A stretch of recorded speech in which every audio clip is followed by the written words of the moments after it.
ಈಗ ನೋಡ್ರಿ ನನಗೆ ಆ್ಯಕ್ಚುಲಿ ಹೈ ಬಿ ಪಿ ಆಗಾಕುಂತಿತ್ತು. 2-3 ದಿವಸದಿಂದ ನಾನು ವಿಪರೀತ ಚಹಾ ಕುಡಿತಿದ್ದೆ ರೀ. ಆದರೆ ಈಗ ನಾನು ಏನು ಮಾಡತ್ತೀನಿ, ಡೈಲಿ ಒಂದು ಹೊತ್ತು ಕಬ್ಬಿನ ಹಾಲಿನ ಒಂದು ಕಬ್ಬಿನ ಜ್ಯೂಸ್ ಕುಡಿಯತ್ತೀನಿ. ಯಾವುದಾದ್ರು ಒಂದು ಜ್ಯೂಸ್ ರೀ. ನಿನ್ನೆ ಮತ್ತು ಮೊನ್ನೆ ಈಗ ನನಗೇನು ಹೈ ಬಿ ಪಿ ಆಗಿಲ್ಲ ರೀ. ಹೀಗಾಗಿ ಆ್ಯಕ್ಚುಲಿ ಅದು ಹೊಟ್ಟೆ ಒಳಗೆ ನಾವು ಹೆಂಗೆ ಮಿಷಿನ್ ಬಿಸಿ ಆಗ್ತೈತಲ್ಲ ಹಂಗೆ ನಮ್ಮದು ಸ್ಟಮಕ್ಕೂ ಸಹಿತ ತಿರ್ಗಾ ತಿಂದಿದ್ದೇ ಆಹಾರ ತಿಂದು ಗಟ್ಟಿ ಆಹಾರ ಆಗಿರಲಿ, ಇವತ್ತು ಹೀಟಿನ ಪದಾರ್ಥ ಆಗಿರಲಿ, ಅದು ಏನೋ ಸ್ಟಮಕ್ನೊಳಗೆ ಪ್ರಾಬ್ಲಮ್ ಆಗಿರ್ಬೋದು ಬಹುಶಃ, ನನಗದು ಗೊತ್ತಿಲ್ಲ. ಆದರೆ ನನಗೇನು ಅನ್ನಿಸ್ತು ರೀ, ಸ್ವಲ್ಪ ಜ್ಯೂಸ್ ರೀ. ಈಗ ಎದ್ದ ತಕ್ಷಣ ಇವತ್ತು ನಾನು ಏನು ಮಾಡೀನಿ, ನಿನ್ನೆ ಆರೆಂಜ್ ಜ್ಯೂಸ್ ತೊಗೊಂಬಂದಿದ್ದೀನಿ ರೀ ಊರ್ಲಿಂದ. ಚಹಾ ಕುಡಿ ಬದಲಿ ಏನು ಮಾಡಿದೆ, ಆರೆಂಜ್ ಜ್ಯೂಸ್ ಕುಡಿದೀನಿ ರೀ. ಎಷ್ಟು, ಒಂದು ಚಾರ್ ಕಪ್ನಷ್ಟು ಆರೆಂಜ್ ಜ್ಯೂಸ್ ಕುಡಿದೆ. ತುಂಬ ಅಂದ್ರೆ ತುಂಬ, ನನಗೇನು ಇವತ್ತು ಬಿ ಪಿ ಬರಲೇ ಇಲ್ಲ ರೀ, ಹೈ ಬಿ ಪಿ ಏನೂ ಬರಲಿಲ್ಲ ಇವತ್ತು. ನನಗೆ ತುಂಬ ಚಲೋ ಅನ್ನಿಸ್ತು. ಆಮೇಲೆ ಅದು ಜ್ಯೂಸ್ ಕುಡಿದು ಕೇವಲ ಒಂದು 20 ನಿಮಿಷಕ್ಕೆ ನನಗೆ ತುಂಬ ಹೊಟ್ಟೆ ಜಾಕ್ ಚಾಲು ಮಾಡ್ತೀರಿ ಏನು ರೀ. ಹೀಗಾಗಿ ತಾವು ದಯವಿಟ್ಟು ಯಾರಾದರೂ ಬಿ ಪಿ ಇದ್ದವರಾಗಿರಲಿ, ಬಿ ಪಿ ಅನ್ನೋಕ್ಕಿಂತಲೂ ಇದು ಆ್ಯಕ್ಚುಲಿ ಚಾನ ಕೆಟ್ಟ ನೋಡ್ರಿ. ಅತಿ ಕೋಲ್ಡ್ ಆದಾಗ, ಅತಿ ಥಂಡಿ ಇದ್ದಾಗ, ಮಳೆಗಾಲದೊಳಗೆ ಚಹಾ ಕುಡಿಬೋದು. ಆದರೆ ನಾವು ಅದು ಚಹಾ ಅಡಿಕ್ಟ್ ಆಗಿ ನನಗೆ ತುಂಬ ಅದರಿಂದ ತುಂಬ ಸಮಸ್ಯೆ ಆಯಿತು.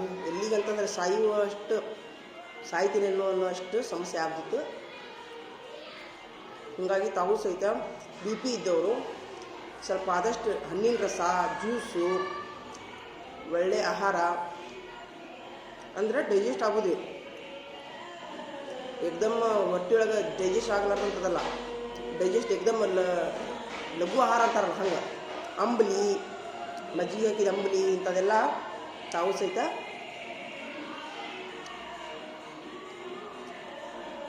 ಅಂಥೇಳಿ ನನ್ನೊಂದು ವಿನಂತಿ ರೀ ಸಾರ್ವಜನಿಕರಿಗೆ. ಇವತ್ತು ನಾನು ಊಟಕ್ಕೆ ಬಿಟ್ಟಿತ್ತು ಶನಿವಾರ ದಿವಸ, ಹೀಗಾಗಿ ನಾನು ನಾಷ್ಟ ಮಾಡತ್ತಿದ್ದೀನಿ ರೀ. ಆದಷ್ಟು ತಮಗೂ ಸಹಿತ ಬಿ ಪಿ ಏನಾರು ಇದ್ದರೆ ಆದಷ್ಟು ಬಿ ಪಿ ಕಡಿಮೆ ಆಗಲಿ ಅಂತೇಳಿ ನಾನು ಆ ದೇವರಲ್ಲಿ ಪ್ರಾರ್ಥನೆ ಮಾಡ್ತೀನಿ. ದೇವ್ರ ದಯದಿಂದ ನಂದು ಬಿ ಪಿ ಆಗಿಲ್ಲ ರೀ, ನಿನ್ನೆಯಿಂದ ಮೊನ್ನೆಯಿಂದ ರೀ ಅಂಥೇಳಿ ನಂದೊಂದು, ತಾವು ಆರೋಗ್ಯವಾಗಿರಿ ಅಂತೇಳಿ ನಂದೊಂದು ವಿನಂತಿ ರೀ.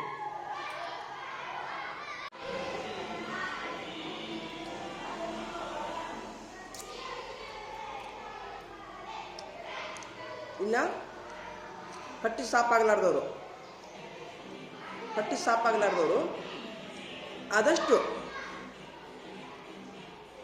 ಫೈಬರ್ ಅಂತಾರೆ ಇದಕ್ಕೆ. ಅಂದರೆ ಹೊಟ್ಟು ಈಗ ಏನಪ್ಪ ಅಂತಂದ್ರೆ, ಈಗ ಯಾವುದೇ ಕಾಳಿನ ಮೇಲೆ ಒಂದು ಸಿಪ್ಪೆ ಇದ್ದೇ ಇರ್ತೈತಿ, ಯಾವುದೇ ತರಕಾರಿ ಮೇಲೆ ಸಿಪ್ಪೆ ಇದ್ದೇ ಇರ್ತೈತಿ ರೀ. ನಾವೇನು ಮಾಡ್ತೀವಿ, ಅದನ್ನು ಇಷ್ಟು ತೆಗೆದು ಹೋಗೋದು ನಾರು ಅಂತೀವಿ. ನಾರಿನ ಪದಾರ್ಥ ನಾವು ತಿನ್ನಂಗಿಲ್ಲ ರೀ, ತುಂಬ ಬಾಯ್ಲ್ ಮಾಡಿನೂ ತಿಂತೀವಿ. ಹೀಗಾಗಿ ನಾರು ಪದಾರ್ಥ ಇದ್ದಂಥ ಆಹಾರ, ಸಿಪ್ಪೆ ಇದ್ದಂಥ, ಇಂಗ್ಲೀಷ್ನೊಳಗೆ ಫೈಬರ್ ಅಂತ ಕರೀತಾರೆ. ಎಷ್ಟು ನಾವು ಸೇವನೆ ಮಾಡ್ತೀವಲ್ರಿ, ನಮ್ಮ ಕರಳು ಸ್ವಚ್ಛ ಆಗ್ತಾವ್ರಿ. ಹೀಗಾಗಿ ನಮ್ಗೆ ಹೊಟ್ಟೆಗೆ ಸಾಪಾಗೋದಿಲ್ಲ ನೋಡು, ತಿಂದಿದ್ದು ನಮ್ಮ ಹೊಟ್ಟೆ ಕರಗೋದು ನೋಡು ಅನ್ನೋರು. ಇದು ಹೆಂಗಿದ್ದವ್ರಿಗೆ ಹೇಳ್ತೀನಿ ರೀ ನಾನು. ಹೆಂಗಂತಂದ್ರೆ ಎಲ್ಲ ಆರೋಗ್ಯವಾಗಿರಬೇಕು, ಯಾವುದೇ ಬಿ ಪಿ, ಶುಗರು ಇಂಥವು ಏನು ಯಾವ ಜಡ್ಡು ಇರಲಾರ್ದವ್ರಿಗೆ ಹೇಳ್ತೀನಿ ನಾನು. ಎಷ್ಟು ಹಸಿ ಆಹಾರ ತಿಂತೀರಿ, ಎಷ್ಟು ಅಂದರೆ ಬಿ ಪಿ ಶುಗರ್ ಇದ್ದವರು ಸಹಿತ ಆದಷ್ಟು ಹಸಿ ಆಹಾರ, ಹಸಿ ಜ್ಯೂಸು, ತರಕಾರಿ ಜ್ಯೂಸು, ಹಣ್ಣಿನ ಜ್ಯೂಸು ಕುಡಿಬೇಕು ರೀ. ಆದರೆ ಗಟ್ಟಿ ಆಹಾರ ಅವ್ರಿಗೆ ಪಚನ ಆಗೋಕ್ಕೆ ಸ್ವಲ್ಪ ಪ್ರಾಬ್ಲಮ್ ಆಗ್ತೈತಿ ಬಿ ಪಿ ಶುಗರ್ ಇದ್ದವ್ರಿಗೆ. ಆದರೆ ಹೆಂಗಂತಿರಲ್ಲ ಅಷ್ಟೇ, ಒಂದು 40-35 ವರ್ಷದ ಒಳಗಿನ ಮಕ್ಕಳು, ಯುವಕರು ಎಷ್ಟು ನಿಮ್ಗೆ ಫೈಬರ್ ಯುಕ್ತ ಆಹಾರ ತಿಂತೀವಿ, ಎಷ್ಟು ಹಸಿ ಆಹಾರ ತಿಂತೀವಿ. ಈಗ ನೋಡಿರಿ, ಹೆಚ್ಚು ಫಾರಿನರ್ಸ್ ಎಲ್ಲ ಏನು ಮಾಡ್ತಾರಂತಂದ್ರೆ, ಇಷ್ಟು ಅವ್ರು ರೊಟ್ಟಿ ಪಲ್ಯ ಅಂತ ತಿನ್ನಂಗಿಲ್ಲ ರೀ ಆ ಕಡೆ ಸೈಡ್ ರೀ. ಇಷ್ಟು ಏನೋ ಒಂದು ಆಹಾರ, ಇಷ್ಟು ಏನಂತಂದ್ರೆ ಇದು ಸೊಪ್ಪು ತಿಂತಾರವರು. ಅವರು ತುಂಬ ಎನರ್ಜಿ ಆಗಿರ್ತಾರೆ. ನಮ್ಮಲ್ಲಿ ತುಂಬ ಸೊಪ್ಪುಗಳದಾವು, ತುಂಬ ಆಹಾರ ಐತಿ. ಆದಷ್ಟು ನಾವೇನು ಮಾಡ್ಬೇಕಂದ್ರೆ ಹಸಿ ಪದಾರ್ಥನ ಹೊಟ್ಟೆ ಒಳಗೆ ಹೋಗುವಂಗೆ ನೋಡ್ಕೋಬೇಕ್ರಿ. ಬೇಯಿಸಿದ ಪದಾರ್ಥಕ್ಕಿಂತಲೂ ಹಸಿ ಆಹಾರ ಅಂದರೆ ಒಂದು ಭಾಗ ಬೇಯಿಸಿದ ಆಹಾರ, ಒಂದು ಭಾಗ ಬೇಯಿಸಿದ ಆಹಾರ ಇದ್ದರೆ 2 ಭಾಗ ಹಸಿ ಆಹಾರ ಹೊಟ್ಟೆಯೊಳಗೆ ಹೋಗುವಂಗೆ ನೋಡ್ಕೊಳ್ಳೋದ್ರಿಂದ ಆದಷ್ಟು ನಾವು ಆರೋಗ್ಯವಾಗಿರ್ತೀವಿ ಅಂತೇಳಿ ನನ್ನದೊಂದು ಅನಿಸಿಕೆ ನೋಡಿರಿ. ಹೀಗಾಗಿ ಆದಷ್ಟು ಫೈಬರ್ ಯುಕ್ತ ಆಹಾರ ತಿನ್ನಿರಿ, ಜಾಸ್ತಿ ನೀರು ಕುಡೀರಿ. ಆಮೇಲೆ ಹಣ್ಣಿನ ರಸ, ಈಗಂತೂ ಸಾಕಷ್ಟು ಜ್ಯೂಸ್ ಸಿಗ್ತಾವೆ. ನಿಮ್ಗೆ ಜ್ಯೂಸ್ ತೊಗೊಳಕ್ಕಾಗೋದಿಲ್ಲ ಅಂತಂದ್ರೆ ಹಣ್ಣು ತೊಗೋರಿ, 2-3 ಹಣ್ಣು ಒಯ್ಯಿರಿ ಮನೆಯೊಳಗೆ. ಒಯ್ದು ಮನೆ ಮಕ್ಕಳಿಗೆಲ್ಲ ಒಂದು ಹಣ್ಣು ಹೆಚ್ಚಿದ್ರೆ ಇಡೀ ಮನೆ ಮಂದಿಗೆಲ್ಲ ಆಗ್ತೈತಿ. ಮಿಕ್ಸ್ಡ್ ಸಲಾಡ್ ಅಂತ ಕರೀತಾರೆ. ನಮ್ಮ ಮಗಗೆ ಮೊನ್ನೆ ಡೆಂಗ್ಯೂ ಆದಾಗ ನಾನು ಒಂದು ಹೊತ್ತಿಗೆ 1 kg ಅಷ್ಟು ಸಲಾಡ್ ಕೊಟ್ಟಿನಿ ರೀ. 3 ದಿವಸದೊಳಗೆ ಒಂದು ರಕ್ತದ ಪ್ರಮಾಣ ಹೆಚ್ಚಾಯ್ತು, ಡಿಸ್ಚಾರ್ಜ್ ಮಾಡಿದ್ರು ರೀ ಡಾಕ್ಟ್ರು. ಯಾಕಂದ್ರೆ ಡೆಂಗ್ಯೂಗೆ ರಕ್ತದ ಕೊರತೆ ಕಡಿಮೆ ಆತಂತಂದ್ರೆ ಪ್ಲೇಟ್ಲೆಟ್ ಅಂತ ಕರೀತಾರೆ. ಅದಕ್ಕೆ ಪ್ಲೇಟ್ಲೆಟ್ ಕಡಿಮೆ ಆತಂತಂದ್ರೆ ಡೆಂಗ್ಯೂ ಗುಣ ಆಗೋದಿಲ್ಲ ಅಂತ ಅಂತಾರೆ. ಸಾವಿನ ಮಟನೂ ಸರ್ತಿರ್ತದ್ರಿ ಅದು. ಹೀಗಾಗಿ ಆದಷ್ಟು ನಾವು ಬಾಡಿ ಒಳಗೆ ರಕ್ತ ಕಡಿಮೆ ಆಗಲಾರ್ದಂಗೆ ನೋಡ್ಕೋಬೇಕು, ನೀರು ಕುಡಿಬೇಕು. ಈಗ ಹೆಚ್ಚು ಕಡಿಮೆ ಏನೇನೋ ಒಮ್ಮೆ ಸಮಸ್ಯೆ ಆಗ್ತಿರ್ತದೆ, ಏನೋ ಒಂದು ಸೊಳ್ಳಿ ಕಳಿಸ್ಕೊಂಡಿರ್ತೀವಿ, ಎಷ್ಟೇ ಇದು ಮಾಡಿದ್ವಿ ಅಂತಂದ್ರೆ ಒಮ್ಮೆ ನಮ್ಮದು ಕೇರ್ಲೆಸ್ ತಪ್ಪೈತ್ರಿ. ಆದರೆ ಬಂದ ನಂತರ ಆದಷ್ಟು ನಾವು ಏನು ಮಾಡಿದ್ವಿ ಅಂದರೆ ಹಿಂಗೆ ಕೇರ್ ತೊಗೋಬೇಕಂತೇಳಿ ನನ್ನದೊಂದು ವಿನಂತೀನಿ. ಧನ್ಯವಾದಗಳು.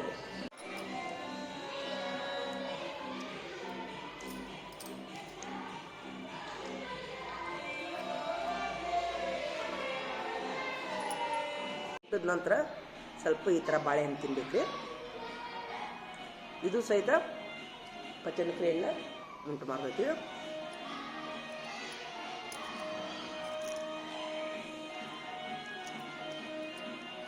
ಪ್ರತಿ ಊಟದ ನಂತರ ಬಾಳೆಹಣ್ಣು ತಿನ್ನೋದ್ರಿಂದಲೇ ಆರೋಗ್ಯಕ್ಕೂ ಚಲೋ.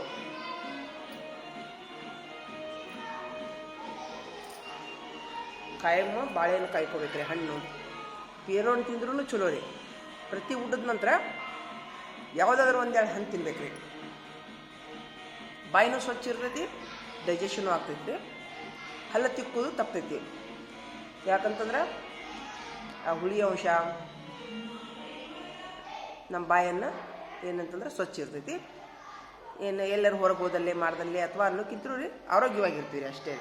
ಹೀಗಾಗಿ ನಾನು ಸದಾ ಯಾವಾಗಲೂ ಏನಾರ ತಿಂದ ತಕ್ಷಣ ಏನಾದರೂ ಒಂದು ಹಸಿ ಪದಾರ್ಥ ತಿಂತೀನಿ ರೀ. ನಾನಂತೂ ರೀ ಗಜ್ಜರಿ, ನೀರ್ಲಣ್ಣು, ದ್ರಾಕ್ಷಿ ಹಣ್ಣು ಏನಿದ್ರೂ ಸ್ವಲ್ಪ ರೀ ಅದು ನನಗೆ ರೂಢಾಗಿರ್ತೈತಿ. ತಾವು ಸಹಿತ ತಿಂದು ಆರೋಗ್ಯವಾಗಿರಿ ಅಂತೇಳಿ ನನ್ನದೊಂದು ವಿನಂತಿ.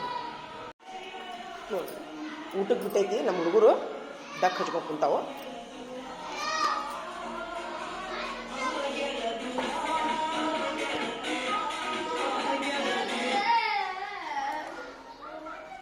ಅಬ್ಬಾ ಎಷ್ಟರ ಮುಂದುವರೆದಿರು.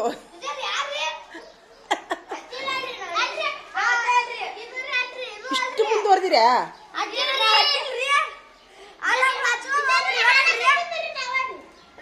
ಮುಂದುವರೆದಿರಾ?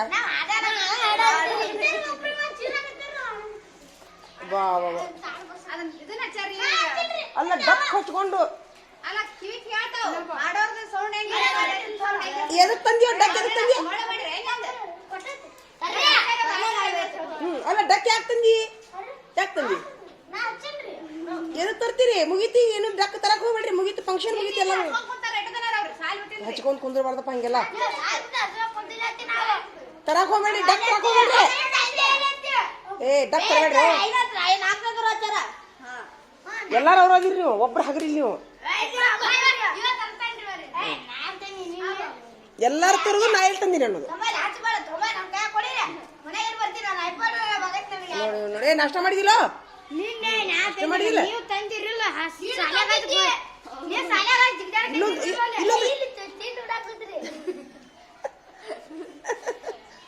ನೀವು 3 ಮಂದಿ ಬರಬೇಡ್ರಿ. ನೀವು ಡಕ್ ತಂದ್ರೆ ಒಳಗೆ ಬರಕ್ ಹೋಗ್ಬೇಡ್ರಿ. ಇಲ್ಲ ಡಕ್ ತಂದ್ರೆ ಇದು ಕ್ಯಾನ್ಸಲ್. ಇಲ್ಲ ತರಂಗಿಲ್ಲ. ಹೊರಗೆ ಬರಕ್ ಹೋಗ್ಬೇಡ್ರಿ ನೀವು. ನಿಮ್ನ ಪಾಲಕರ ಕರೆಸಿ ಹೇಳ್ತೀವಿ. ಯಾರ್ಯಾರು ಲಿಸ್ಟ್ ಮಾಡೋರು. ಸಿದ್ಧಾರ್ಥ ಈಗ ಅಂತೂ ಕಾಣವಲ್ವ ಅವು.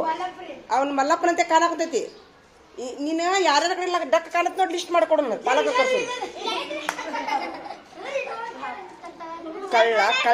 ಕಳ್ಳ ಹೌದಾ? ಇವನೊಂದು ಹೆಸರು ಬರೀಕೋರು. ಪಾಲಕರ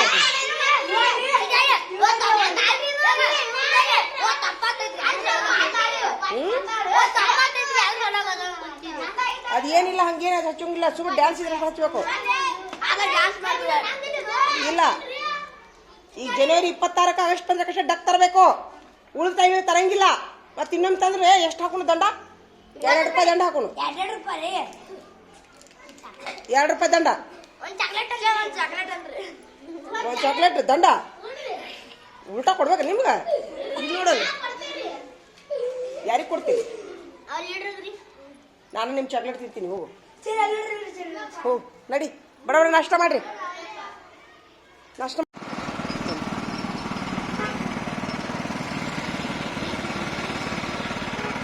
ಇದು ಬಿಪಿಗೆ ಚಲೋ ಏನಿದೆ. ಮನೆ ಸಿಕ್ಕವ್ರು ನನಗೆ ಬಿ ಪಿ ಬರಾಕತ್ತಿತ್ರಿ. ಈಗ 2-3 ದಿವಸದಿಂದ ಜ್ಯೂಸ್ ಕೊಡಾತೀನಿ ನೋಡ್ರಿ, ಬಿ ಪಿ ಬರವಲ್ಲ ನೋಡ್ರಿ. ಹೈ ಬಿ ಪಿ ಹೆಣ್ಮಕ್ಳು ಹೈ ಬಿ ಪಿ ಬಂದಿತ್ತು ನನಗೆ ಸ್ವಲ್ಪ ಎಗ್ರೆಸ್ತೀನಿ ನಾವಾಗಿ. ಅಂದ್ರೆ ಹೊಟ್ಟೆ ಹೀಟ್ ಆದ್ರೆ ಬರ್ತಿದ್ದಂಗೆ ಐತ್ರಿ ಅದು.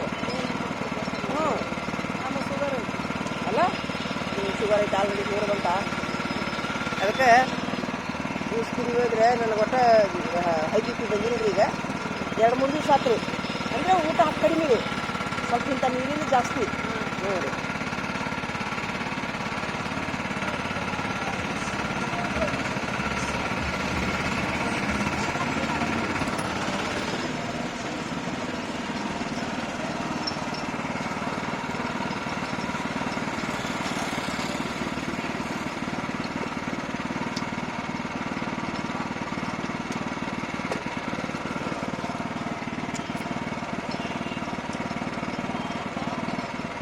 ಒತ್ತಡದ ಜೀವನದೊಳಗೆ ಊಟ ಮಾಡೋದು ಮರೆತು ಬಿಡ್ತೀವಿ ನಾವು. ನಾನು ಇಷ್ಟು ಹೇಳ್ತೀನಿ ಅಂದ್ರೆ, ಇದು ಜ್ಯೂಸು ಗೀಸು ಕುಡಿದು ಬಿಟ್ಬಿಟ್ಟಿದ್ದೀನಿ ನಾನು ಸಮೀಪದಾಗ. ಬರೇ ಟೆನ್ಷನ್ ಅದು ಇದು ಎಕ್ದಮ್ ಎತ್ತೆತ್ತಿಗೆ ಹಾಕುತ್ತೆ ನೋಡ್ರಿ. ಅಲ್ಲ ಅದು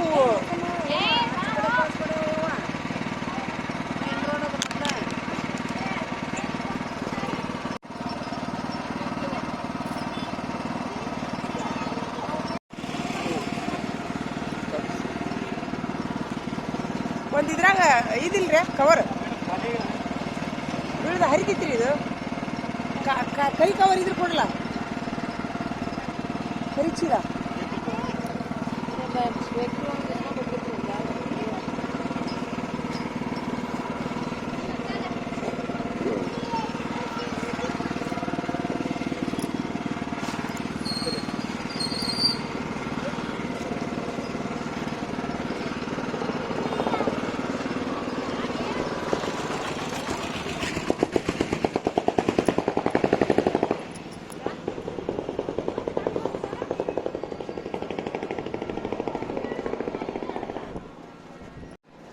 ಅಲ್ಲಿನ ದವಾಖಾನೆ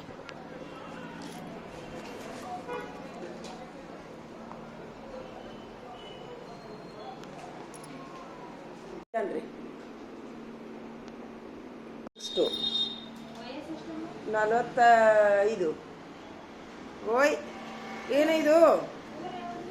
ನಂದಿಲ್ಲೇ ಬಾಗಲ್ ಕೊಟ್ರಿ ನಿಮ್ಮ ಮಗ ಏನ್ರಿ? ಬರೋಬರಿ ಮಾಡತ್ತ. ಲಘು ಲಘು ನೀನು ದೊಡ್ಡವ ಅಕ್ಕಿ, ನೀನು ಅಕ್ಕಿ ದೊಡ್ಡವ, ನೀನು ಅಕ್ಕಿಯೋ ದೊಡ್ಡವ. ಲಘು ಲಘು ದೊಡ್ಡವ ಆಗಬೇಕಂತೀಯಾ? ಎಷ್ಟು ರೂಪಾಯಿ ರೀ ಮೇಡಮ್ ಅವ್ರ? 200 ರೂಪಾಯಿ. ಅಪ್ಪ ಅದೇ 200.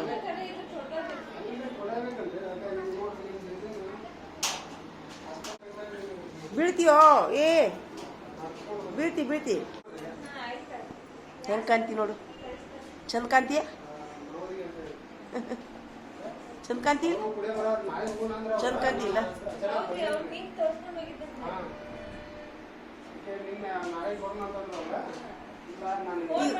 ಈಗ ಒಳಗೆ ಹೋಗು ನೆನ್ರಿ ಮೇಡಮ್. ಹಾಂ ತೋರಿ. ಹ್ಞೂ ರೀ ಮೇಡಮ್ ಅಷ್ಟೇ ರೀ, ಮತ್ತೇನಿಲ್ಲ. ಇಲ್ರಿ ಏನಿಲ್ಲ ಮೇಡಮ್. ಟಚ್ ಮಾಡಿ ನೋಡತ್ತೀನಿ ನೋಡ್ರಿ ಮಿರರ್ ಅಕ್ಕ. ಈಗ ಅದು ಹೊಲಸು ಹಳದಿ ಎಲ್ಲ ಗೊತ್ತೈತಿ. ಏನು ಆಗಂಗಿದ್ರಿ, ಯಾಕೆ ಅಂದಿರ್ತೀನಿ ನಾನು ಚೆಕ್ ಮಾಡತ್ತೀನಿ ಅಷ್ಟೇ. ನೀವು ಟಚ್ ಮಾಡಿಲ್ಲ ನಿಮಗೇನು.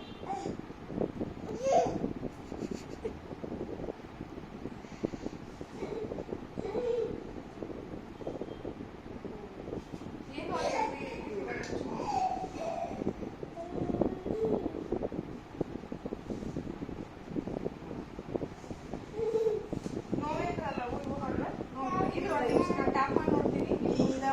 ಈಗ ಸ್ವಲ್ಪ ಫ್ಯಾನ್ ಆಗತ್ತೆ ನೋಡ್ರಿ ಈಗ ಒಂದ್ಸರಿ ಕ್ಲೀನ್ ಮಾಡಿಸ್ಕೊಂಡು ಬರೋಕ್ಕಾಗೈತ್ರಿ. ಒಂದ್ಸರಿ ಸ್ವಚ್ಛ ಮಾಡಿಸ್ಕೊಡಿ. ನೀವು ಮಾಡ್ತೀರೇನ್ರಿ? ಹಾಂ, ಈಗ ಮಾಡ್ತೀರಿ? ಈಗ ನೀವು ಮಾಡೋದು ಮಾಡ್ತೀವಿ. ಮಾಡಿರಿ. ಸರಿ. ಎಷ್ಟು ಫೀ ಅದಕ್ಕೆ ಬೇರೆ ರೀ? ಅದು 1000ರಿಂದ ಸ್ಟಾರ್ಟ್ ರೀ. 1000 ಐತೆ. 1,000 ರೂಪಾಯಿ. ಹಂಗಾರೆ ಈಗ ಒಂದು ಸ್ವಲ್ಪ ಔಷಧ ಬರ್ಕೊಡ್ರಿ, ನಮ್ಮ ಮನ್ಯಾಗ ಅದಾವ ರೊಕ್ಕ ಔಷಧ ಅಂದ್ರೆ ನೀವು ಒಂದ್ಸರಿ ಮೊದಲು ಕ್ಲೀನ್ ತೊಗೊಂಬರಿ. ನಾನು ಒಂದು ಫೋನ್ ಹಚ್ತೀನಿ. ನಾ ಅಂಜಿಗೆ ಬರ್ತೀರಿ ಮೇಡಮ್ ಅಲ್ಲ. ಅದು ಒಂದು ಸೀಟ್ ಹಲ್ಲು ಕ್ಲೀನ್ ಮಾಡಾದ್ಮೇಲೆ ನೀವು ಮತ್ತೆ ಸ್ವಚ್ಛ ಇಟ್ಕೋಬೇಕ್ರಿ ಅದೆಲ್ಲ. ಹ್ಞೂ ಅಲ್ಲ, ನಾ ಹೇಳ್ದಂಗೆ ನಾ ಮಾಡೇ ಮಾಡ್ತೀನಿ ರೀ. ನೀವು ಹೇಳ್ದಂಗೆ ಅದು ಏನಾಗೈತೆ ಗೊತ್ತಿಲ್ಲ. ಇವಾಗ ಒಂದ್ಸಲ ಮಾಡ್ರಿ. ಈಗ ಕ್ಲೀನ್ ಮಾಡ್ತೇನ್ರಿ ನಾನು. ಆಮೇಲೆ ನಿಮ್ಗೆ ಅದು ಜೆಲ್ ಮತ್ತೆ ಹೊಳ್ಳಿ ಬ್ರಷ್ ಹೇಳಿದ್ನಲ್ಲ ಸಾಫ್ಟ್ ಏನಿದೆ ಅದು ಬ್ರಷ್ ನೀವು ಬರ್ದಾಗ ಕೊಟ್ಬಿಡ್ರಿ ಮೇಡಮ್ ಅಲ್ಲ. ಹಾಂ ರೀ, ಎಂಥ ಬ್ರಷ್ ಅನ್ನೋದು ಹಾರ್ಡ್ ಮಾಡಕ್ ಎಷ್ಟು ದಿವ್ಸಕ್ಕೊಮ್ಮೆ ಮಾಡ್ಬೇಕ್ರಿ? ಇದು ಬ್ರಷ್ ಎಷ್ಟು ದಿವ್ಸಕ್ಕೊಮ್ಮೆ ಚೇಂಜ್ ಮಾಡ್ಬೇಕು? ಬ್ರಷ್ ನಿಮ್ದು 2 ಮಂತಿಗೆ ಒಂದ್ಸರಿ ಹೌದಿಲ್ಲ? ಹೌದು. ನೀವು ಎಷ್ಟು ಮತ್ತೆ ಮಾಡ್ತೀರಿ? ನಾನು ಅದು ಹಳೇದಾಗೋ ಮಟ ಹಿಂಗ ಅದೆಲ್ಲ ಕ್ಲಿಯರ್ ಆಗ್ತಾವ ನೋಡ್ರಿ ಅವು ಮುಂದಿನ. ಇಲ್ಲ, ಹಂಗಾಗೋ ಮಟ ಮಾಡೋದಿಲ್ರಿ. ಅದು ಹಂಗೆ ಚಲೋ ಇರ್ತೈತಿ. ಚಲೋ ಇದ್ದದ್ದು ನಾನು ಏನು ಮಾಡ್ತೀನಿ, ಅಷ್ಟು ದಿನದ್ದು ಯೂಸ್ ಮಾಡಕ್ ಹೋಗ್ಬೇಡಿ. ಹೌದಿಲ್ರಿ? ಕೆಳಗೆ ಹೋಗಿ ಕೂತಿರ್ತೈತಲ್ಲ, ಮತ್ತೆ ನಿಮ್ಗೆ ಇನ್ಫೆಕ್ಷನ್ ಎಲ್ಲ ಇದಾಗ್ತದೆ. ಆಯ್ತು ಹೇಳ್ರಿ ಮೇಡಮ್. 2 ತಿಂಗಳಿಗೊಮ್ಮೆ 3 ತಿಂಗಳಿಗೊಮ್ಮೆ ಬ್ರಷ್ ಚೇಂಜ್ ಮಾಡ್ಬೇಕು ರೀ. ಹೌದಿಲ್ರಿ ಮೇಡಮ್? Thank you. ಆದ್ರೆ ಥ್ಯಾಂಕ್ಸ್ ರೀ ಮೇಡಮ್. ಭಾಳ ದೇವ್ರು ನಿಮ್ಗೆ ಒಳ್ಳೇದು ಮಾಡಲಿ ಸದಾ. ಎಷ್ಟು ಚಲೋ ವಿದ್ಯೆ ಕಲ್ತೀರಿ ಮೇಡಮ್ ಅವ್ರು ನೀವು ಅಂದ್ರೂ ರೀ. ಓ ಯಾಕೆ ಕೊಳಾತೀಯೋ ಇವನು ಹಲ್ಲ ಇದು ಮಾಡ್ರಿ ಮೇಡಮ್ ಅವ್ರ. ಕರೆಂಟ್ ಹಾಕ್ತೀರಿ ಬಾಯಾಗ ಅಂದ್ರೆ ಕರೆಕ್ಟ್ ಸುಬ್ಬಕ್ಕನವ. ನಿನ್ನ ಹಲ್ಲಾಗೂ ಕರೆಂಟ್ ಹಾಕ್ತಾರೆ ನೋಡಿ ಸುಮ್ಮಿರು. ಮಗ ಏನ್ರಿ? ಹ್ಞೂ